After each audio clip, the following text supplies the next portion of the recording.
Olá, pessoal, todos sejam muito bem-vindos a mais um Pode Crer. Pode Crer é um podcast da Capelania do Mackenzie. Então você é muito bem-vindo, participe conosco. Se você quiser deixar aí uma mensagem, você também será muito bem ouvido através da sua participação. E hoje nós vamos falar sobre um tema muito importante. Nós estamos aí às vésperas do Natal, uma data tão significativa para nós os cristãos.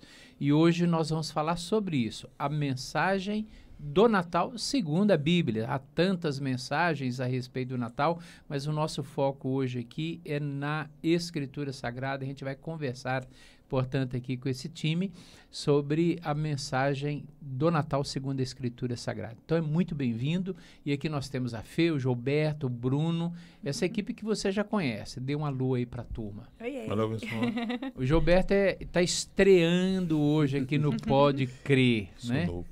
Pode crer. Nós gostamos muito das comemorações do Natal. Eu gosto e eu creio que vocês também apreciam muito isso. A cidade fica muito mais bonita, né? As casas ficam lindas com Mackenzie, as luzes. Mackenzie. Né? O nosso campus, inclusive, está muito bonito. Se você estiver aí à noite no nosso campus, você vai poder presenciar toda a iluminação e a decoração natalina que foi preparada. Mas Natal é muito mais do que isso, né? E eu queria ouvir aqui um pouquinho, para a gente começar aqui o nosso debate, a participação de vocês, eu queria ouvir o nosso participante hoje, o Gilberto, que vai falar um pouquinho para nós a respeito do que a Bíblia fala, a narrativa bíblica a respeito da chegada de Jesus. A Bíblia traz o relato do Natal, né? Do nascimento de Jesus. Nós chamamos de Natal, né? E tem algumas características importantes, né? Diz que Maria se encontrava grávida quando César, né, o Augusto, determina um censo em todo o império. Esse censo leva 3 anos, né? Então, nesse período de 3 anos é que Jesus vai nascer. E José e Maria têm que se ir ao censo, e o censo é feito de acordo com o local da família, é por família. José e Maria, então, têm que se deslocar para Belém, a Bíblia diz, porque eles eram da família de Davi. E a família de Davi, né, o lugar de origem é Belém. Então, eles têm que se deslocar até Belém para fazer esse registro. Outra coisa interessante é que a gente não sabe exatamente a data, né, porque ninguém se deslocaria no inverno. Com certeza. Então tem 3 anos por isso. E na região, né, onde está a Palestina, o local do acontecimento, provavelmente eles tenham viajado depois do inverno, logo na primavera, que é uma época boa para viajar, ainda está fresco, já não tem, o dia já está mais longo, é mais fácil para caminhar, e há muita peregrinação nesse período, porque estão as festas judaicas também na mesma época. Então eles vão para Jerusalém, e exatamente porque todo mundo está indo fazer o censo na mesma época. E para Belém, desculpa, as festas. Há uma grande aglomeração na cidade e eles não encontram lugar para se hospedarem. Isso a Bíblia fala que eles procuraram, não acharam lugar. Belém não é nenhuma cidade, não é São Paulo, né? Uma cidade pequena, né? Pequena vila de Belém, a Bíblia fala, né? Pequena vila de Belém. Eles vão para lá e não encontram lugar. E vão então procurar e acham eles oferecidos um lugar, né? Fala que é a estrebaria, mas na verdade a parte de baixo das casas, né? Elas eram feitas uma parte mais alta, onde as pessoas dormiam, a parte de baixo era o lugar comum e a parte tinha onde ficavam os animais e as pessoas que não podiam custear a hospedaria. E diz que eles ficam ali, né? Próximo dos animais, né? E naquela noite, então, Maria dá a luz a Jesus, né? A situação histórica, né, que a Bíblia nos permite dizer é exatamente essa, né? É difícil, né? Pela circunstância, pelo momento, mas Jesus vem num momento crucial, um momento político, um momento de movimentação, de translado de um lado para o outro, e no momento em que, na cidade que ele vai, que Maria vai com José, não tem lugar para se hospedar porque está tendo um evento grande. Ah, tá. Então, a explicação por que Jesus nasce numa estrebaria e vai ser colocada ali numa manjedoura, é porque não havia mais espaço, não havia mais lugar na hospedaria. Exatamente. Então ele não tinha. José sai com Maria lá de Nazaré, viaja aí cerca de 120, 130 quilômetros. Isso para a época era muita coisa, né? E ela está grávida? E ela está grávida, já estava praticamente para né? dar à luz, né? Então, chegando lá, é isso, né, Gilberto? Isso. Chegando lá, ele... Porque normalmente as pessoas, elas eram muito hospedeiras, né? Elas eram sim. hospitaleiras, então elas cediam as suas casas. Mas em razão, conforme você está dizendo, em razão do censo, muita gente de diversas outras cidades estavam indo para Belém para poder se alistar. Não é isso? Aí chegando lá não tinha mais lugar em nenhuma hospedaria, nenhum quarto de hotel, não fez a reserva pelo Booking antes. E quem já não passou por isso, né? Viajou e chegou no lugar, não encontrou lugar, o hotel desmarcou, ou não reservou, e você tem que sair para procurar um lugar para ficar nas férias. Até para achar, né? Você tem que se virar com o que tem, né? Agora existe, e vão me ajudando aqui, Fê e Bruno, existe assim alguma orientação bíblica que Jesus nasceria realmente de uma maneira, num lugar tão rude, tão simples, e há algum significado para isso? A gente vê lá no Antigo Testamento um dos profetas citando onde haveria de nascer o Messias, né? Tanto que quando chegam os magos lá para conversar com Herodes e saber aonde que haveria de nascer de fato o Messias, é feito toda essa pesquisa, né? E é perguntado para os mestres da lei, dos hebreus, aonde que haveria de nascer o rei dos judeus, né? E é dito que é no mesmo lugar que nasceu o rei Davi, né? Na Casa do Pão, em Belém. Né? Então, já havia toda uma profecia, uma expectativa do nascimento de Jesus ali naquela cidade, né? Então foi para cumprir uma profecia lá do profeta Miqueias, que Jesus vai nascer em Belém. E, então é interessante isso, né? Que a gente vê José e Maria vivendo em Nazaré. Ela está para dar à luz, não é? E há uma profecia de que ele nasceria em Belém, não em Nazaré. 130, 140 quilômetros depois. E aí vem Deus, de alguma maneira, faz com que César Augusto promova ali um recenseamento para, de alguma maneira, levar José para Belém. Olha, Deus movendo a história, né? Cumprindo a profecia, né? Para cumprir a profecia. Que coisa fantástica, isso maravilhosa, né?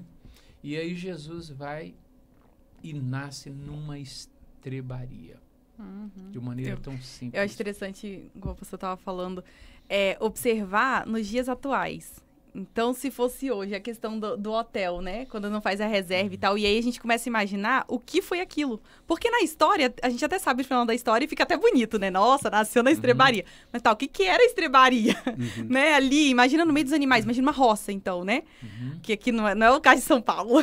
Então, tipo, na roça, ali no meio das vacas, dos bois, né? Enfim, então naquele lugar precário mesmo. E aí você começa a imaginar, você fica assim, gente, Jesus nasceu assim. E aí quando a gente vai olhar, igual a gente tá comentando, desde lá de trás, já as profecias que Jesus viria e o propósito, né, pelo qual ele viria e como viria e tudo se cumprindo ali é muito bonito. Há dois aspectos desse nascimento de Cristo que são interessantes, né? Primeiro, a concepção dele, de maneira miraculosa, por meio da ação do Espírito Santo. E algumas pessoas até questionam isso, né? Mas você acredita mesmo que uma mulher virgem conseguiu conceber uma criança? Eu acredito que Deus do nada fez o que tudo viesse à existência. O que é fazer uma criança nascer de uma mulher virgem, né? Claro, há um aspecto a impecabilidade de Jesus, né? Ele nasce dentro de uma condição em que não há marca do pecado sobre ele. Ele nasce puro e santo para poder ser o segundo Adão, ser o nosso Redentor. Então isso é muito importante, não só a condição em que ele nasce, sendo o rei dos reis, mas também a condição miraculosa do nascimento dele. Ainda sobre o aspecto que o Gilberto comentou, né? Sobre os eventos que permeiam esse nascimento de Cristo, Tem aquilo que o apóstolo Paulo fala, né? Que ele nasceu na plenitude dos tempos. E aí os estudiosos questionam o que exatamente é essa plenitude dos tempos. E ele fala do aspecto religioso dos judeus, né? Da Pax Romana estabelecida ali pelos romanos e também pela cultura dos gregos, né? Então, no meio desse caldeirão cultural, religioso, ideológico, que nasce o Senhor Jesus Cristo, né? Deixa eu só voltar um pouquinho e a gente volta para essa questão da encarnação, que é um assunto muito interessante, né? O nascimento virginal de Jesus. Mas eu queria só voltar um pouquinho, porque quando o Evangelho de Lucas, e eu estou aqui com o texto aberto, o Evangelho de Lucas diz aqui que ele foi colocado numa manjedoura e tem uma afirmação assim, ó, porque não havia lugar para eles na hospedaria. Será que esse fato não se repete ainda hoje, de alguma maneira? Ou seja, Jesus ele veio e o profeta Isaías já havia dito que ele seria rejeitado. Já no seu nascimento a gente vê que ele é desprezado, há uma indiferença com relação à chegada dele ali. Hoje ainda, nós podemos dizer que Jesus ainda continua sendo rejeitado, que muitas pessoas não estão dando o devido lugar para a pessoa de Jesus. Não Vocês conseguem ver ele, isso? Com certeza. Um detalhe, né? Aí nos 35 anos de pastorado, os melhores natais que eu passei foram na casa de pessoas simples, onde você tem a verdadeira essência do Natal, o significado, a irmandade, o estar junto, o abraçar. E já passei o Natal com pessoas abastadas. Não que não houvesse isso, mas você vai se desvaindo, vai se sumindo, né? Vai ficando mais a festa, a confraternização, o estar junto, né? O Natal, mas não aquela essência do Natal, aquela essência de... um exemplo simples. Eu lembro várias vezes de estar passando o Natal na casa de pessoas, de amigos, né? E na hora, vamos parar um pouquinho, reverendo, faz uma oração pra gente, lê um texto bíblico, faz uma oração, fala um pouquinho do Natal. Mas é parecido com aquilo que o judeu faz na Páscoa, né? Pega a criança e diz, conta a história da Páscoa, né? Então, conte a história do Natal. E já passei em situações que você fala, vamos comer, peraí, tem que orar antes porque é Natal. Aí, pastor, ora aí para orar, para gente comer, né? Passou uma oração, que a comida já está posta, né? Então, essa diferença... Demora muito. Para não esfriar, né? É muito interessante, né? Muito interessante. A vivência do significado quando você tem menos, as coisas significam mais. Quando você tem mais, não é que sempre é assim, mas tende-se a significar menos e dar mais valor àquilo que se vê, que se aproveita. É uma constatação, não é uma generalização. Né? Eu gosto de olhar tanto para a data, mas eu gosto de olhar as coisas também fora da data. Porque, às vezes, no Natal a gente até lembra, é o nascimento de Jesus e tal. E olhe lá, né? Mas, fora da data, quem é Jesus para você? Então, às vezes a gente... É claro que é legal a data pra gente dar até uma importância maior, né, e tal, mas fora da data, sabe? É importante a gente ver. E acho que entra muito nisso, porque a gente fala assim, eu amo Jesus, eu sei que Jesus nasceu, veio ao mundo e tal, mas e na prática? Será que ele nasceu no meu coração também? Então, é interessante, porque às vezes a gente fala com a nossa boca, mas a nossa vida não tá acontecendo. É interessante isso, né? E, de fato, é o que a gente percebe na vida de muitas pessoas hoje, né?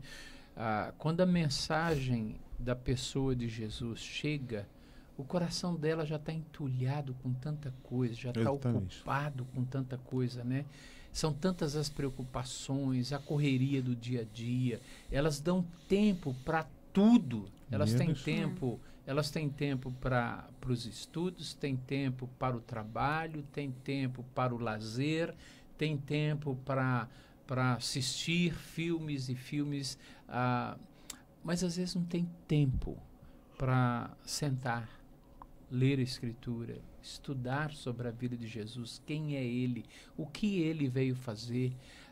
A mensagem de Jesus, ou a pessoa de Jesus, acaba se perdendo em meio a esse reessenciamento todo que a gente vai vivendo nos nossos dias, né? De ocupações, de cidades lotadas, de corações lotados, de atividades tantas, quando a gente para pensar, e Jesus? onde Jesus entra, qual é o tempo que eu tenho dado a ele na minha vida, né? Então acaba de fato Jesus chegando. Já está ocupado, Jesus? Né? É verdade. Já está ocupado. Não tem lugar para você aqui. Mas o que você está fazendo? Muito trabalho, Jesus. Não tem tempo para você. Né? E quando a gente olha a questão do Natal, que algumas pessoas falam, né, como aniversário, né, de Jesus, que é, né, nascimento, você vê isso, que tipo, o aniversariante às vezes não tá na festa. É verdade. E aí imagina hoje, né, a gente comemorar o aniversário, o pessoal lá comemorando nosso aniversário e a gente não tá. Aliás, tem um movimento, né, muito forte na área norte lá do globo de tornar o Natal não cristamente religioso, que ele seja uma data de congraçamento, de irmandade, mas não fala em religião, né? Dá mais ênfase ao Papai Noel do que a Jesus, dá mais ênfase ao congraçamento, mas não fala de Jesus. Essa é uma tendência, né, que vem apagando o Natal, vem a ideia de apagar o Natal, o significado do Natal, significado. Lembra aquele filme Esqueceram de Mim? Uhum. E na hora que... Lembra? Lembra que esquecer? Esqueceram de Mim, né? Gostei, foi boa. Ele entra, ele tá fugindo, né? Era um lugar que ele veio, a igreja, né? Ele entra na igreja. E vocês lembram naquela época, assim, o coral de crianças está cantando. E tem um velhinho, que o neto está cantando, ele está sentado ali, e você vê a igreja vazia. Ou seja, a perda do significado real do Natal em detrimento das outras coisas. Né? Que se colocou, foi se colocando, e se apaga o Natal. E é o que a Fê falou. Quando chega na festa de aniversário hoje de uma criança, ou de um adulto, adolescente, enfim, você chega, você leva o seu presentinho, entrega ali na porta, normalmente é assim, né? E aí você já pergunta, onde é que está o aniversariante? Cadê o aniversariante? A pessoa mais importante, né, é o aniversariante, né? Agora, o Bruno tocou aqui num assunto muito importante. Eu acho que os nossos alunos aí, os nossos adolescentes e jovens, aqueles que estão nos assistindo, talvez tenham dúvidas a respeito disso. Jesus, ele veio para nascer entre nós. Mas ele já existia antes, de alguma maneira? Porque essa ideia de que ele foi concebido por obra do Espírito Santo, como é que a gente pode entender isso melhor? Por que isso era necessário? Por que Jesus não foi concebido como qualquer outra criança? Por que houve a necessidade de ser uma concepção miraculosa? Apertei vocês agora, hein? O Bruno é bom disso. Esse é o seminário agora, pouco tempo, então é mais fresco. Tá mais fresco aí. O Evangelho de João já começa se referindo a Gênesis, né? No princípio. Mostrando que já havia a presença do Logos de Deus ali, do Senhor, o Senhor Jesus Cristo presente, claro que não na maneira como nós vemos ele nascendo ali, né, sendo descrito nos Evangelhos, mas já havia a presença eterna do Pai, do Filho, do Espírito Santo.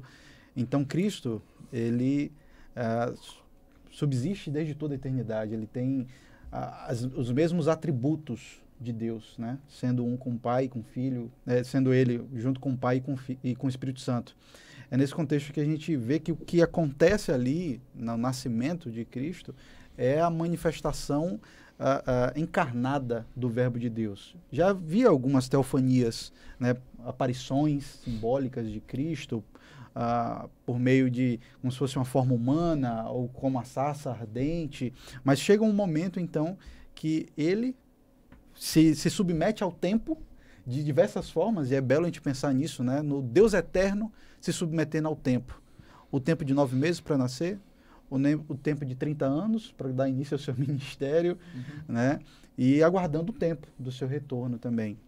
Então, Cristo, ele vem também pelo fato de que, para perdoar pecados, o homem não consegue, primeiro, expurgar os seus próprios pecados, mas é necessário que o próprio Deus venha para nos salvar. E Cristo é Filho de Deus, o próprio Deus encarnado que esteve entre nós, e ele morre como esse sacrifício substitutivo, para que a gente possa, então, de fato, ter o nosso problema resolvido. Então, foi necessário que, de fato, ele viesse, a semelhança, né, do primeiro homem, Adão, sendo o segundo Adão, para ter toda uma geração de homens apegados a ele e sendo perdoados os seus pecados.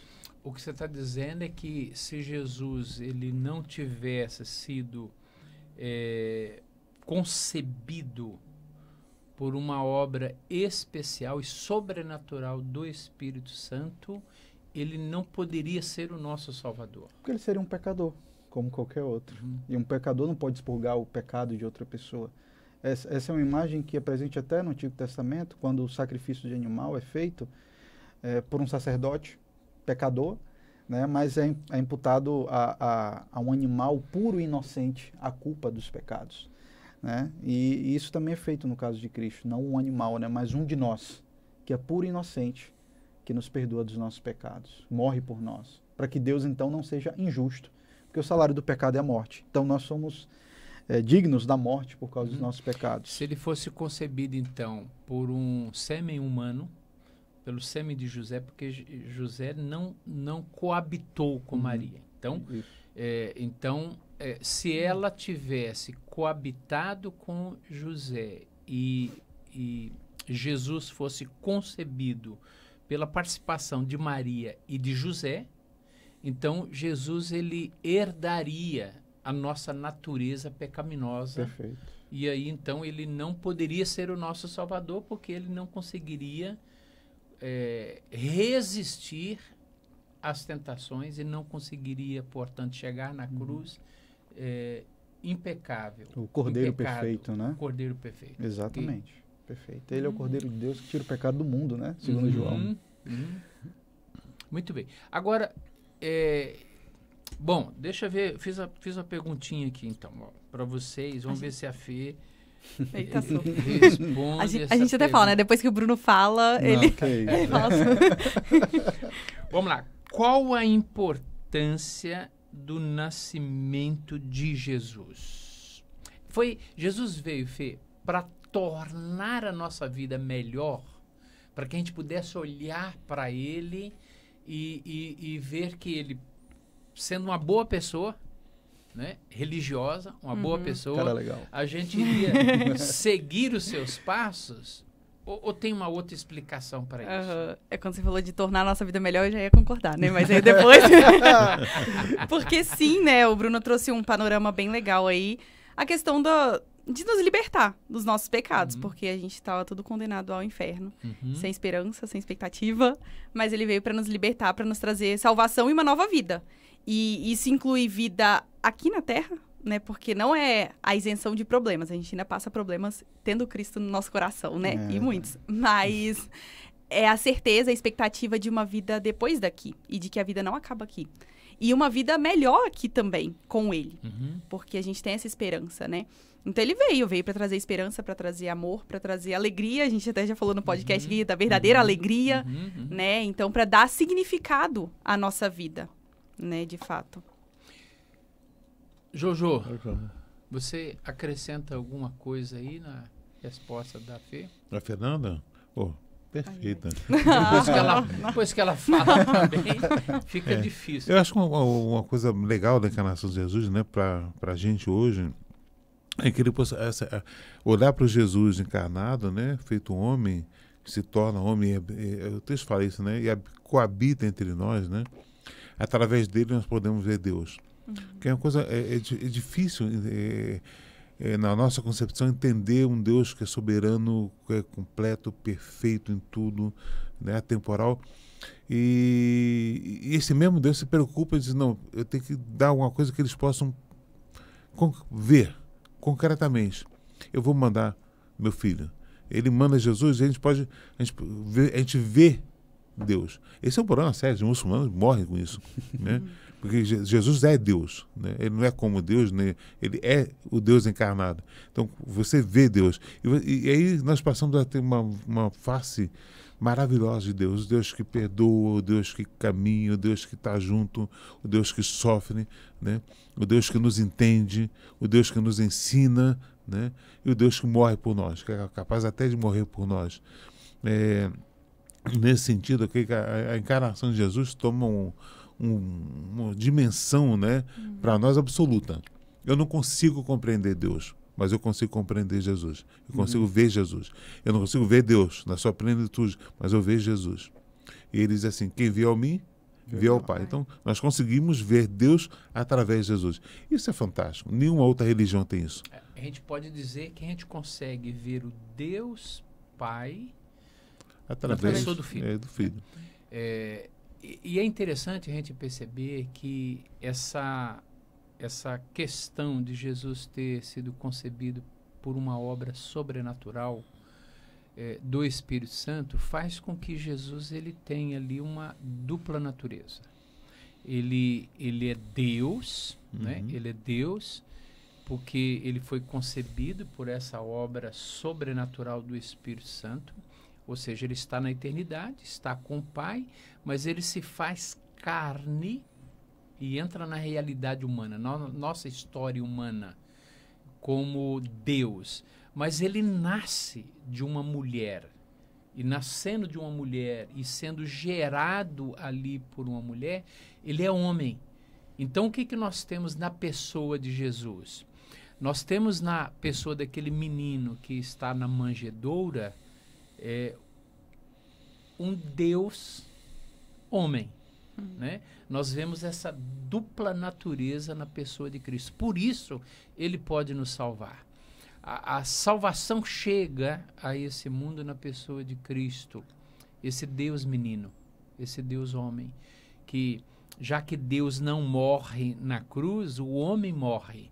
Mas o Deus sustenta o Filho enquanto ele está morrendo na cruz. Né? É um mistério, você fala, bom, agora misturou tudo. Né? Bom, nós temos aí um grande mistério da cristandade, mas a Bíblia fala disso com muita clareza em vários pontos, dizendo assim que Jesus ele é Deus, como o Gilberto aqui acabou de afirmar, né? Ele é Deus, mas ele também é homem.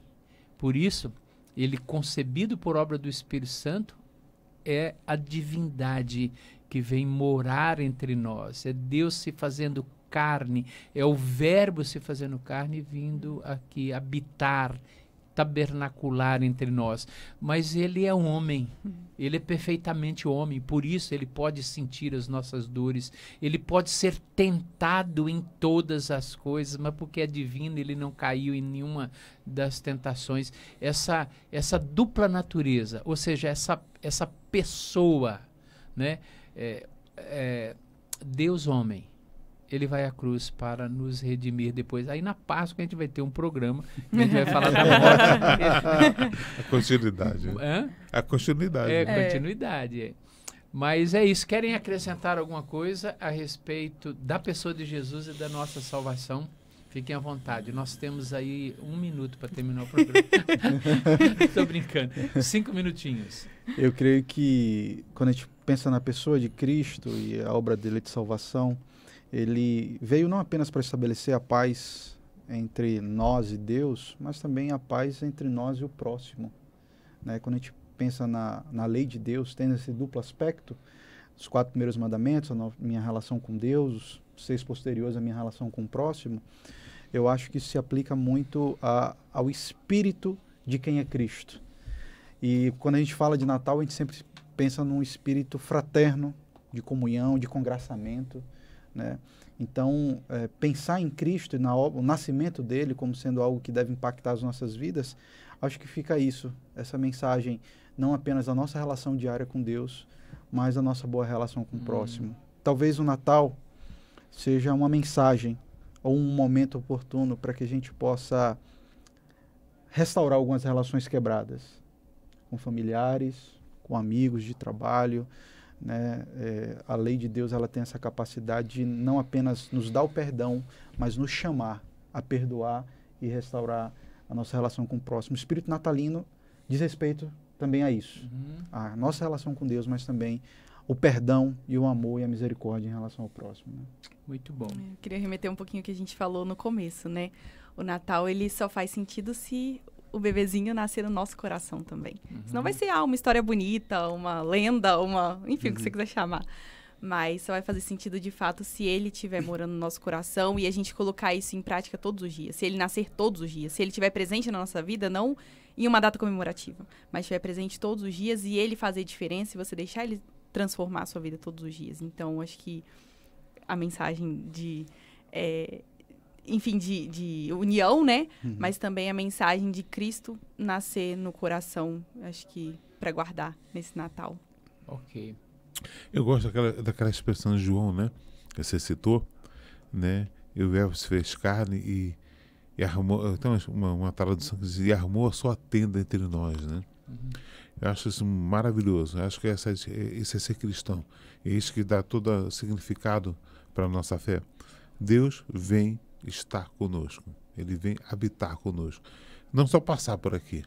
Não só bafejar o Espírito. Não, ele para, vive como nós. Nasce, cresce, vive entre nós. Vive as dificuldades que nós vivemos. Tem fome, tem sede, tem tristeza, tem angústia, né? Tem dor, né? Tem mágoa, tem hora que Jesus... Enfim, ele vive toda a nossa vida, né? Tem hora que não tem comida, né? Não tem o que comer, né? Tem hora que não tem comida, tem hora que está com sede, tenho sede, né? Tem hora que ele está angustiado, né? O momento que ele está angustiado lá no Getsemane, né? Diz que suava gotas como de sangue, porque ele não... Tal era a angústia dele. Acho que esse fato dele estar entre nós e viver como um de nós é maravilhoso, porque ele pode nos entender, nos compreender, né? E ainda hoje pode, né, nos ouvir, nos atender naquilo que nós sentimos, vivemos, experimentamos, porque ele passou, né, entre nós e sabe o que é isso. Uma coisa é você falar para alguém que nunca passou fome, não, pode deixar, vai melhorar, né? Outra coisa é você que já passou fome e dizer, olha só, eu sei que está doendo, eu sei que é dor, talvez um pão resolva o problema, né? Mas eu sei a dor que você sente porque eu passei a sua dor.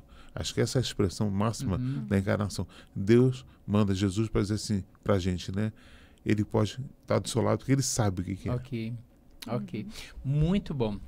Queridos, é isso. Nós vamos caminhando aqui para encerrar o nosso Pode Crer de hoje, e a mensagem que nós passamos, que nós conversamos e discutimos um pouquinho aqui, é uma mensagem a respeito do Natal de Jesus. O nosso desejo para você, para toda a sua família, para todos os seus familiares e amigos e irmãos, é que você tenha de fato um feliz Natal, um abençoado Natal nesse ano. E pode crer, Jesus Cristo veio a esse mundo para salvar você. Deus abençoe. Obrigado aqui, gente, pela participação de vocês. Deus abençoe.